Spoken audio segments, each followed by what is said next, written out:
പ്രിയപ്പെട്ടവരെ, തിരുവനന്തപുരം നഗരസഭയിൽ ശാസ്തമംഗലം വാർഡിലെ ഒരു സ്ഥാനാർത്ഥിയായി ഞാൻ മത്സരിക്കുന്ന വിവരം നിങ്ങളെല്ലാവരും അറിഞ്ഞു കാണുമല്ലോ.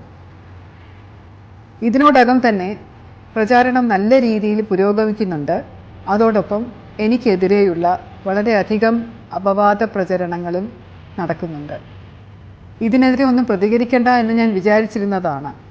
പക്ഷേ ഞാൻ പോയി സംസാരിക്കുന്ന വോട്ടർമാർ തന്നെ എന്നോട് ചോദിക്കുന്നു, എന്തുകൊണ്ടാണ് ഇങ്ങനെ മൗനം പാലിക്കുന്നത് എന്ന്. കാരണം ഞാൻ മിണ്ടാതിരുന്നാൽ ഇതിന് ശക്തി പ്രാപിക്കുകയേ ഉള്ളൂ. വീണ്ടും വീണ്ടും അനാവശ്യ കഥകൾ പ്രചരിപ്പിച്ചുകൊണ്ടേയിരിക്കും എന്ന് തോന്നുന്നത് കൊണ്ട് മാത്രം ഞാൻ ഒന്ന് രണ്ട് കാര്യങ്ങൾ പറയാൻ ആഗ്രഹിക്കുന്നു.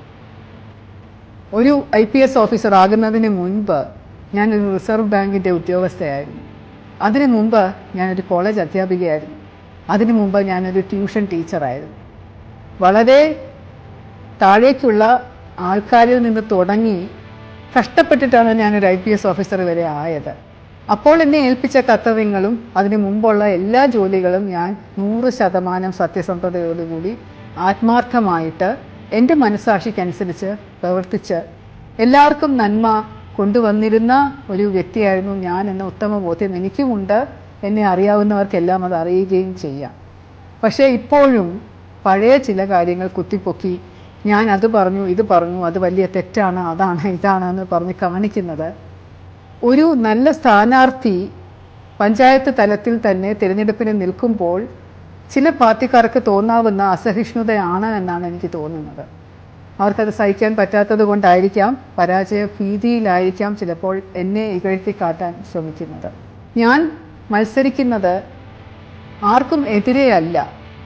പക്ഷെ നന്മ വരുത്താൻ വേണ്ടി, വികസനം കൊണ്ടുവരാൻ വേണ്ടി വാർഡും അനന്തപുരിയും നല്ല രീതിയിൽ കൊണ്ടുപോകാനും അഴിമതിയില്ലാത്ത സുതാര്യമായ സുസ്ഥിരമായ വളരെ നല്ല ഒരു ഭരണം വരാനും വേണ്ടിയിട്ടാണ്.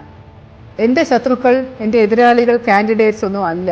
പക്ഷേ എൻ്റെ മിത്രങ്ങൾ ഇവിടെയുള്ള എല്ലാ വോട്ടർമാരുമാണ്. ആറ്റുകാലിലുള്ള കുത്തിയോട്ടത്തെക്കുറിച്ച് ഞാൻ പറഞ്ഞതുപോലും വലിയ സംഭവമാക്കി മാറ്റുകയും പഴയ സംഭവങ്ങൾ വരെ ഉപയോഗിച്ചുകൊണ്ട് പ്രചാരണം നടത്തുകയും ചെയ്യുന്നത് തികച്ചും മ്ലേച്ഛകരമായിട്ടുള്ള പരിപാടിയാണ്. ആറ്റുകാൽ ഭഗവതിയെ പോലും ഇലക്ഷൻ്റെ പ്രചാരണ വസ്തുവായിട്ട് പ്രതിപക്ഷക്കാർ ഉപയോഗിക്കുന്ന കാണുമ്പോൾ സത്യം പറഞ്ഞാൽ എനിക്ക് വലിയ വിരോധവും വിഷമവും തോന്നാറുണ്ട്. പക്ഷേ ഇതൊക്കെ ഞാൻ ക്ഷമിക്കുകയാണ്. ഭഗവതി എല്ലാം സംരക്ഷിക്കട്ടെ എന്നുള്ള എല്ലാവരെയും അനുഗ്രഹിക്കട്ടെ എന്നുള്ള ഒരു ചിന്തയോടുകൂടി ഞാൻ എല്ലാം വിട്ടുകളയുകയാണ്. ഒരു വാർഡ് കൗൺസിലറിൻ്റെ ജോലി എന്ന് പറയുന്നത് പ്രശ്നങ്ങൾ ഉണ്ടാകാതെ ഇരിക്കാൻ നോക്കുക എന്നുള്ളതാണ്. തെരുവിൽ ഒരു നായും ചത്ത് കിടക്കുന്ന അവസ്ഥയെ ഉണ്ടാവില്ല, തെരുവിൽ ഒരു നായ പോലും ഉണ്ടാവില്ല എന്നുള്ള ഒരു രീതി വരുത്തുക എന്നതാണ് ലക്ഷ്യം. എവിടെയെങ്കിലും പ്രശ്നം ഉണ്ടായാൽ ത്വരിതഗതിയിൽ പരിഹരിക്കുക എന്നുള്ളതാണ് ലക്ഷ്യം.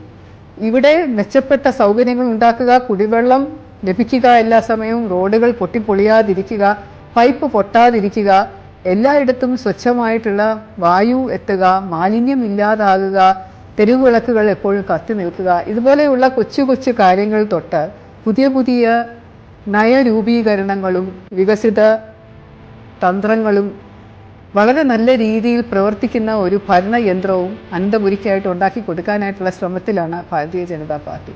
അതുകൊണ്ട് തന്നെ പ്രിയപ്പെട്ടവരെ, നിങ്ങൾ ഇതുപോലെ എനിക്കെതിരെ വരുന്ന ഈ തെറ്റായ വാർത്തകളും മോശം വീഡിയോകളും സോഷ്യൽ മീഡിയയിലൂടെ പ്രചരിക്കുന്ന കഥകളും വിശ്വസിക്കാതിരിക്കുക.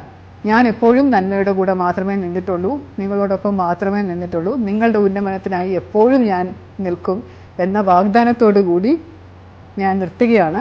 ശാസ്തമംഗലത്തുള്ള എല്ലാ വോട്ടർമാരും ഇത് ഉൾക്കൊണ്ടുകൊണ്ട് എന്നെ വിജയിപ്പിക്കണം എന്ന താഴ്മയായി ഞാൻ അഭ്യർത്ഥിക്കുന്നു. എന്ന് നിങ്ങളുടെ സ്വന്തം ശ്രീലേഖ.